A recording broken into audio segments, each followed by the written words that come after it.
Hi, this is Dan Sullivan, and I'd like to welcome you to the Free Zone Frontier with Steve Krein. And we're just really delighted as a guest on a series of podcasts that we did very recently with Dean Jackson. And Dean is more admired in the online marketing world than almost any other individual.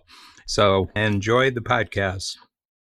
There was something in your Zoom worksheet wisdom, sorry, I think that's what you call it, Yeah. that struck me a little. It was interesting that I don't know if it was purposely left out or not, but your coaching, not talking to me, but your coaching has a couple of steps to it, right? You always introduce the concept, you have, the tool, and the tool is a very important piece of it. And then there's the filling out the tool, and then there's the discussion, right? I might be simplifying it, but those seem like the four kind of things you've habitually gotten us into expecting when you open your mouth about a new concept, that's going to be the flow. And what's interesting is that when I look at your description of what an ideal workshop is, you got all the timing there. You got all the things like the never do the talking to people too long or the multimedia stuff too long. But I was wondering how your own thinking about your coaching rhythm, which doesn't seem addressed in here, is dealt with. Like your workshop habit of what I just said, which is concept, diagram, tool, fill it out, talk about it. How does that translate on here? And have you found your own rhythm with that? Have you found your coaching coming out in a systematic way, translating to a Zoom? Yeah. Well, I would say that two things have been shortened. One is you can only have 8.5 by 11 worksheets. Right. Or autofill. Well, that's really important because I had a tendency to go long with the exercise. And sometimes you'd have people a half hour filling in a form. Generally speaking, and I time it before it gets printed and before it gets introduced in the workshop. One of the big things that's become very, very pronounced, I said, okay, we're going to the first column and you're going to get 90 seconds. It's kind of like the coach is the timekeeper. And I think it really works. And on average, if I take myself through the timing for all parts of a worksheet, it's 7 or 8 minutes. So I've introduced something and 7 or 8 minutes, they're ready to go into the breakout group and talk about it. Mm-hmm. That really works. I've never had somebody complain that I didn't have enough time. So what it tells me is if you direct people just to fill in one box and give them 40 seconds, their brain can handle that. I mean, the brain's really fast. For example, on the summit day when we were there, I only had one exercise the whole day. And that was only in the last hour. And that's when we did the Who Expander. Yeah. Did you think that was a good thing or a bad thing? Well, first of all, it was speaker quality. I thought Dean was great. Mm-hmm. Peter was great, but he left his illustrations up on the screen too long, and you couldn't go back to him. And my sense is that's why multimedia and videos in a presentation, the people have both the speaker there and they can look at the speaker, or they can look at the screen. So I never keep my visuals up where I'm just explaining something for more than about a minute, because people start to wander. They start wandering already. The only time I can keep still up there is where I'm saying, okay, we're doing the first column, and they're looking at their sheet and they're filling in the first column. So I'm taking them from my sheet to their sheet. It's movement. The big thing on Zoom, you got to keep everything moving. You can't have static. I said, why don't you just give 6 great success stories that are just different from each other. In this case, we did this, and they found 800 hours here and 1,000 hours there and everything like that. And I said, people love stories. People love transformational stories. I said, that's what the Bible's about. That's what every great book in the world is about, is stories. Yeah. And I said, you got to tell stories. So that just was a note to self that we get real agreement up front. I thought Dean's was great. I thought, Dean, you did a fabulous job. And I think everybody's sitting there going, whoa, whoa, whoa. But they were great stories. You just told really, really great stories, And I think Peter just scares the daylights out of people, Yeah, I mean, that's why I like him so much, because everybody's, there's not going to be any borders in the world. And, it's all, I said, no, it isn't going to be that way. And yeah, so anyway, it's good. And the other thing is he's a left of center Democrat. He's not a Republican. He's not a libertarian or anything like that. I kind of like him because it's a different way of thinking about things. Yeah, I notice a significant difference when you've got an anchor to a concept with a tool, your intellectual shortcut, and open-ended conversation that results from the concept or tool. In other words, an open conversation that we're just talking about a topic, or an open conversation about a topic you introduced with the context of an anchor. I'll think about it like almost like you've trained us coming to coach every quarter for 20 years to go with the rhythm, right? It's a tool, it's a concept, you share it, you discuss it with others, and you kind of come home and you're able to name the concept that gave you the breakthrough, even though it might have been from a discussion you had as a result of the concept. And so it almost anchors the day, right? So in a typical 6-hour workshop, you might have a favorite tool, and it might have been a discussion as a result of that tool. And so all of a sudden you flip to a different format like the symposium, and forgetting about the different speakers, just the framework that you can't anchor the same way. I felt like I was wanting that anchor. Yeah, well, one of the things that I haven't completely solved, with the summit, where that is no problem with strategic coach clients, is that I had people in the room. This is the first exposure that they've had. Yeah. And I said, it was just an uncertainty on my side of the fact that half the room were not strategic coach. Yeah. I used to have that problem with a couples conference. That's why I stopped doing it. I said, first of all, I don't have kids. So I'm missing one of the major components, of married life. The vast majority of it, we're married couples. And I said, I can't really talk about this, And so our coaches since then, they're always married. They have children, at least one child. So I think probably this is an area, it lies on the other side of the border. And I think that I didn't prepare soon enough, early enough for the summit to be in Zoom form. You can do a lot of things at a cocktail party with alcohol, You can smooth off a lot of rough edges with alcohol. I always say alcohol is the ultimate 10 times tool, like $1 spent on alcohol always gives you a 10 times return. Right. I think that was a rugged, rough experience that day. So lots to be learned there. But I think that, the whole notion in the future, when you can have both social, that I think not that a one-day workshop needs that much social, but you need something once a year where it is social so that people can actually have that. Well, you could even see how if we're not having the regular quarterlies where you take a summit like that and one day you do with just your clients and the next day or the day before you do with their guests. Like when I think back to the last, which was my last trip. I think for a lot of us, our last trip before quarantine was the symposium last year. Yeah. And I was thinking, if that was the only one, it would have been great to have a regular coach session for a day and then the symposium with the guests for a day. That would have been like a meaningful, where you have that relationship being built that then carries you for another year in person to do it. But lots to play with, although you have plenty of time to plan, I think, as you think about next year, depending on how. Yeah, well, here's a question, because both of you had major events. Dean, your 3-day breakthrough book, you always had a lot of room for social affairs when. Yeah, that's the missing. Amsterdam, London, Sydney, Australia. Yeah. You always had that. You don't have that now. So how are you handling it? And Steve, you had people coming and going, and, you had your San Francisco event. So how are you handling it? What are you doing to make it okay? So this is an interesting, because I've had the last one that I did a couple of weeks ago. I went from Hawaii to Liechtenstein was the spread of geography that we had. And I've had it, with Bangkok. So next month I'm doing one that I'm shifting to Australia time.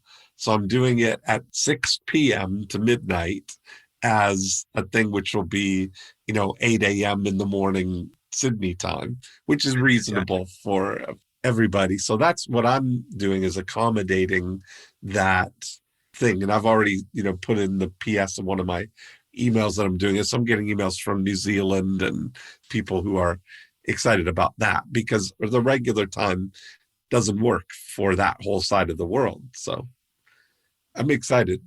I'm not going to miss that flight to Sydney for sure. Yeah. But I'm going to miss the people. Mm-hmm. I'm going to miss, it's all the in-between stuff that adds another dimension to it, right? Which you can't really recreate by Zoom. So, yeah. Some people, their communication is emotion-based, and some people, their communication is idea-based or concept-based. So for me, I don't require being in the same room with someone to be engaging with their ideas. Right. I don't have to be in the same location. So I think it's affected me probably least of probably anyone in our company because, my number one strength finder is ideation.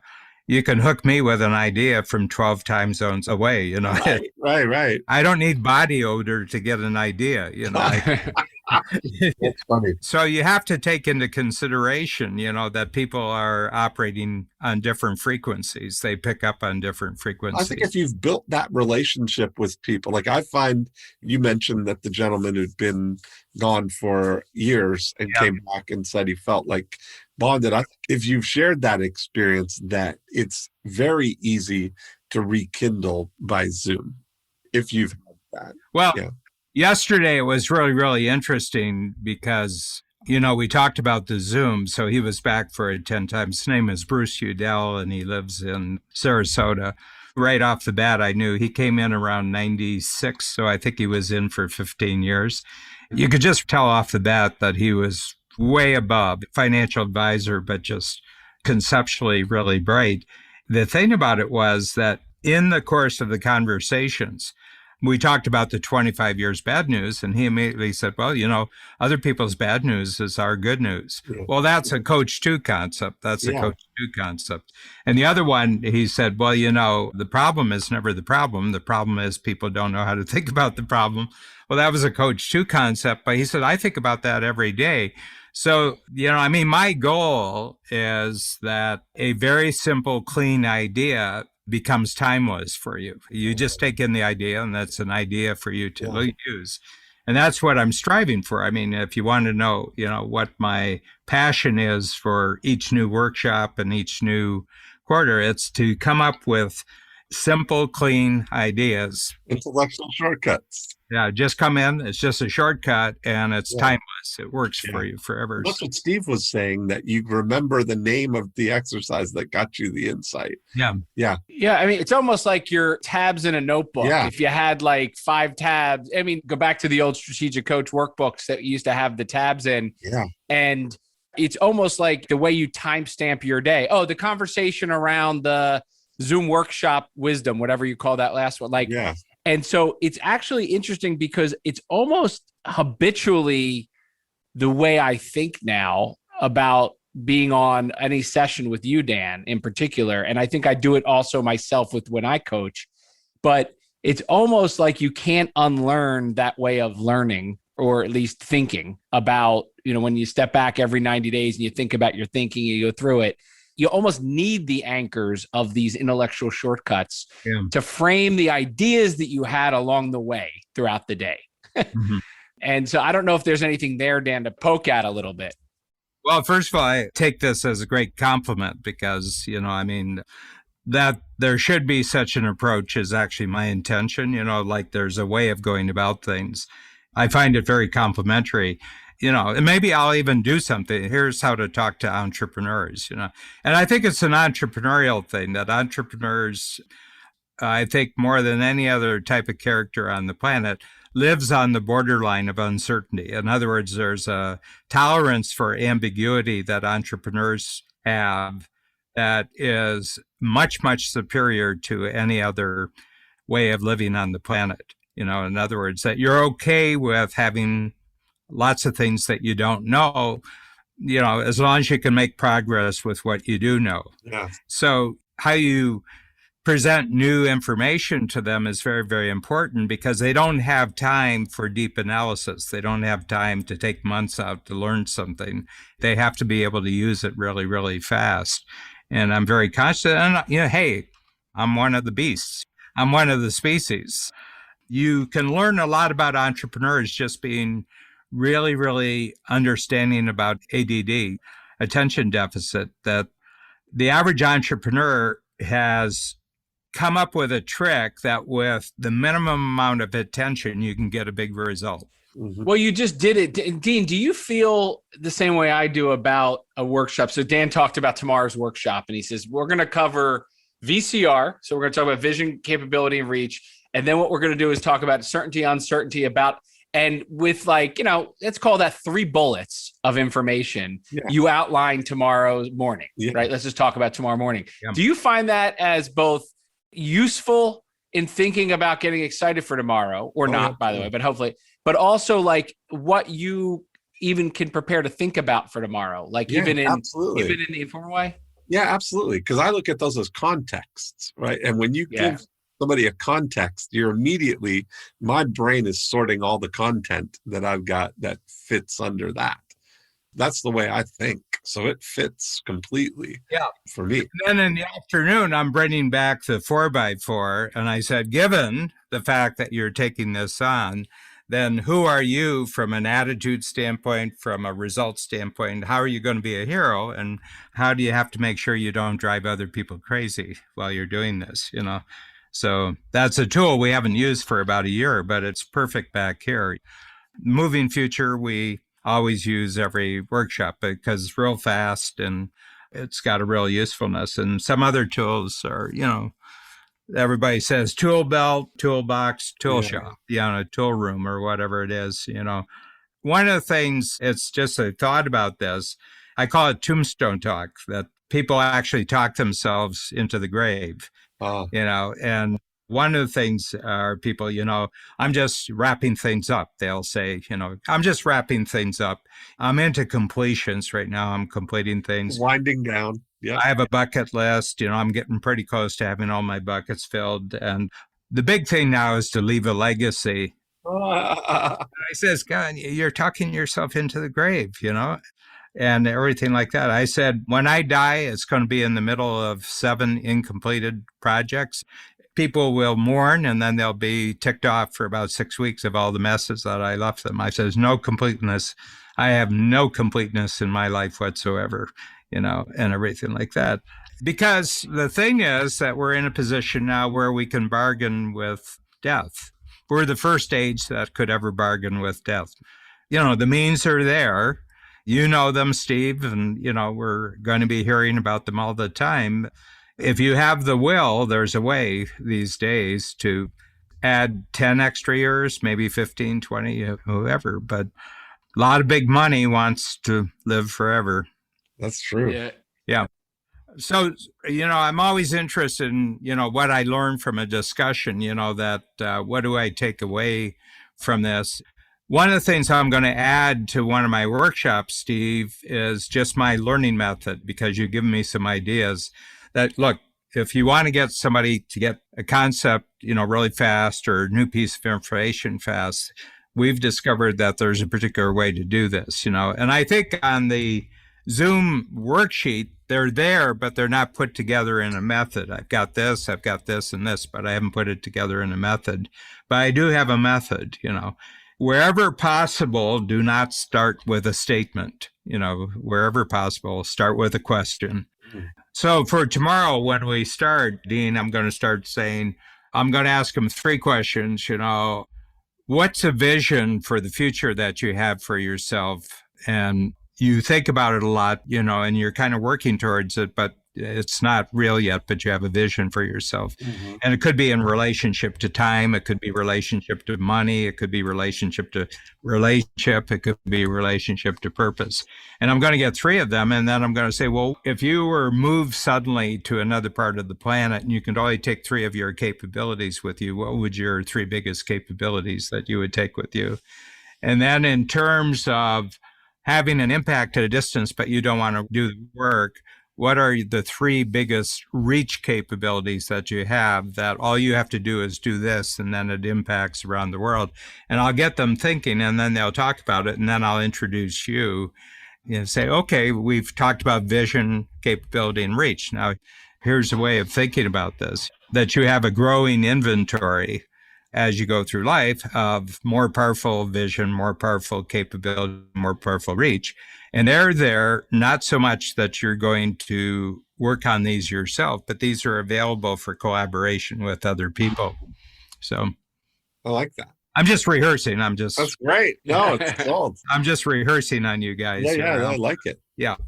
Dean, one of the things, and maybe you could address this tomorrow, sort of give you all this work for tomorrow. Oh, yeah. But since then you're going up on Zoom stage. No, I'm going to suck it out of him tomorrow, Steve. I'm going to squeeze every bit of juice out of that lemon. So, and you did this a little bit in the symposium, but I would love to see it taken to the next level with this tool, which is, so you've been sitting on this VCR concept for a year. You've done obviously a lot of thinking about the newer examples like you showed us at the symposium, but I'd really be interested in how has your VCR, or have you seen VCR transform to not being the same answers that they were 12 months ago for you, right? In other words, what have you found 12 months later working with this, if you have, and refining it? Refining my definitions of vision, capabilities, and reach. And there's lots of things. When we say vision, if you just say vision, they confuse it with a moonshot or your purpose or your, this is what I want to do. But a vision, an asset, when I look at them, a vision asset are things that you know that other people don't know, your certainties that they're uncertain about, if we take it in the terms of what we're talking about today. So, for instance, I look at all of the things that I do, and I've really refined it to that I create scale-ready algorithms, that I've got something that I can crack a code, figure out how something works from a marketing standpoint, and it's 100% ready to scale. That is different than the figuring out of it. And where my joy comes is creating that scale-ready algorithm. I've talked about it as making a hit song. Making a song is a scale-ready algorithm, just like Max Martin in the studio making and writing, recording songs with Katy Perry. And then she is going to then take that scale-ready algorithm and go out into the world for the next 2 or 3 years and tour that album all over the world to scale it for its potential. And meanwhile, Max Martin is back in Sweden in the studio with Justin Timberlake making his next album, right? So knowing the things that you know that you've figured out that could be someone else's, add-on to their capability, you've got so many assets when you start looking at, what do I know that other people don't know? So it's not your vision, it's your vision asset. So give me an example of yours. What would you say yours was 12 months ago? I know we're at the end of the hour. I was in my journal making this list and it frightened me. I was 4 pages in of all of the scale-ready algorithms that I have that have been completely under-optimized because I have no interest or capability in scaling. Well, Who Not How's a good example. You had that 3 years before it ever Absolutely, came up. There's the thing. He had a diagram of it and everything, but it was sitting there in a notebook. He said it to me, and I said, bingo. It was in the workshop 4 days later. Yeah. Not only did I have a diagram for it, but I had a voiceover announcer called Dean Jackson in the workshop. I went through the diagram and he walked it through. I had a vehicle called a workshop, and then I got another vehicle called a quarterly book, and I've got another vehicle called somebody else's podcast. So the moment that I saw it, I said, this is a big one. I could tell this is a really big one. Yeah. So the big thing is to make your inventory of assets known to other people, because they'll immediately see uses for things, and they can't do your type of asset, but they have an asset to take your asset further. I think that's really a good point. Yeah. A capability and reach. That's a big thing. Yeah. There's so many, Steve, to answer your question, things that I have, so I look at, I've been doing a lot of work with financial advisors lately. So I've got a scale ready algorithm for helping financial advisors get new clients that is, now we just kind of implement it for people, but that's not what my capability Yeah. is. It's not my passion to take that, but somebody could take that one thing, that one scale ready algorithm, and build an amazing thing out of it. So that's under your C. It's a right? vision. That's under your C. Yeah. It's a vision for somebody to apply to a capability that they have, Yeah. right? And or combined with reach. Well, Dean has capabilities. He's got Breakthrough Blueprint Workshop. He's got podcasts. Longest running one is I Love Marketing, which is, that's a capability, but it also has reach. We've got tremendous reach. This year I'm being interviewed probably by 25 different podcasters just on the book, Who Not How. So I tell Gord, I says, free up time that I can be a guest speaker on other people's podcasts. So far, we've had 40 registrations for the program that came just directly from the Who Not How. The person who came back after 11 years, he came back because of the Who Not How book. And we have a lifetime value, how much the lifetime value. Everybody who signs up, there's a lifetime value of 3 times 1 year's registration on average. If somebody signs up, we know basically what they're worth. So I was talking to Ben and Tucker, and they said, this deal, where we get all the money. And I said, well, you don't get all the money. I said, there's other money that's going to come in. And they said, what's your money? And I said, well, this is my money. And they said, wow, that's a lot of money. And I said, yeah, but you get your money first, Yeah. So the whole point is, you're not getting money by doing anything other than what you do. You just do this anyway. So you just get the money. So my goal is to create a new economic system that's based on exponential collaboration, where there's no exchange of property, there's no exchange of capital, but there is a lock-on on a exponential value creation that has unbelievable payoff. And it's only available to people who've already taken care of themselves. They don't need the money. They want this. It's between the needing world and the wanting world. Investigate, like from the vision column, you could, I'm just observing what's happening with NFTs. Yeah, now. NFTs is a huge breakthrough. I've been all over this. I've been on 3 different podcasts in the last 2 weeks. I believe in Moore's Law because NFTs are possible because of Moore's Law. And I said, I also believe in Newton's third law, for every action, there's an opposite and equal reaction. And if people are faking stuff and people are stealing stuff on the internet, at a certain point, you got to have a corrective. And I think NFTs are the corrective. Yeah. For another podcast, talking about that connecting to shortcuts. Yeah. I think there's something in your intellectual capital toolbox that could apply here to what you're doing. But that's opening up a can of worms. Well, it's all about shortcuts. Yeah, that's what visions are, right? Human progress is about shortcuts. This used to take a long time. Now it takes a short time. It used to take a lot of effort. Doesn't take any. That's progress. So anyway, a wrap-up statement for today. I was going to say, try to pick a theme out of this one, Dan. No. Everything's just made up, Steve. All made up and the points don't matter. Yeah, Dean, you share your biggest insight, then I'll share mine. Yeah, I think my biggest insight here is that uncertainties are generally seen as a negative thing, but what if uncertainties are actually the richest, most positive thing that you can really delve into, that all your innovation, all your breakthroughs are really going to become exploring and being comfortable with uncertainties. But the first thing you have to do is know where the border is between that which is certain. I would say that 99% of the economy runs off what people are certain about, but all the growth of the economy comes from what people are uncertain about. Yes. Wow. For me, the idea that in creating vision for something is I often don't let uncertainties get in the way of what the vision is or thinking about what it could be. But then I use those as little benchmarks along the way. If we're going to do this, I got to figure out this. And this VODA is really the things. It's such a great time to be alive and be a creative thinker, And have time and freedom for discussion. That's true. Absolutely. Yeah.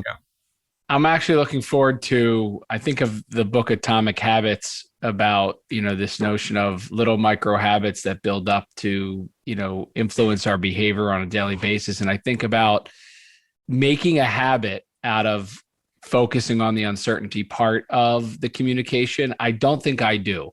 I think I am very quick to convey so much confidence and excitement about something that I don't think I'm doing and have done a great job of owning the uncertainty part of it as well. And I would imagine it to be pretty refreshing for someone, especially on my team or people that I'm interacting with at the more raw version of these project spaces, that it's impact filter level. Hear some of the uncertainty be owned by me in terms of like labeling it and calling it out versus either making them feel that I haven't thought about it or pretending it doesn't exist. I think it's going to put a lot of people at ease and almost like you said, Dean, at the beginning of this part of the conversation, empower them to lean in and kind of help with that uncertainty. So I'm looking forward to building a new habit around owning more uncertainty in my pitches and my dialogue and a lot of those things, because I don't think I've done both the thinking, but also the communicating of it. So I'm excited about that. That was a big one. And I also enjoyed the conversation, Dan, of just talking about the internal process you're using for your Zoom sessions and how to make sure that your framing of concepts guides the conversation so that we can index our learning over 6 hours. So very good. Enjoy this. Dean, great to be in conversation with you today. I got to tell you, I've long admired your format with Dan that had more of just a bunch of good conversations. I felt right at home. This is great. We didn't know where we were going to lead, but I really enjoyed it. Perfect. Yeah, well, I always say you may walk into a conversation with Dean thinking that's going to be a straight road, but he'll get you lost in about 10 minutes. All right, let's make sure we do it again soon. This is great. Yeah, this was great. I'll see you both tomorrow. Thanks. So this wraps up our two-part podcast session where Steve Krein and I had a very, very wide-ranging and very, very deep discussion with Dean Jackson. Now, for any more information on Strategic Coach, just go to strategiccoach.com.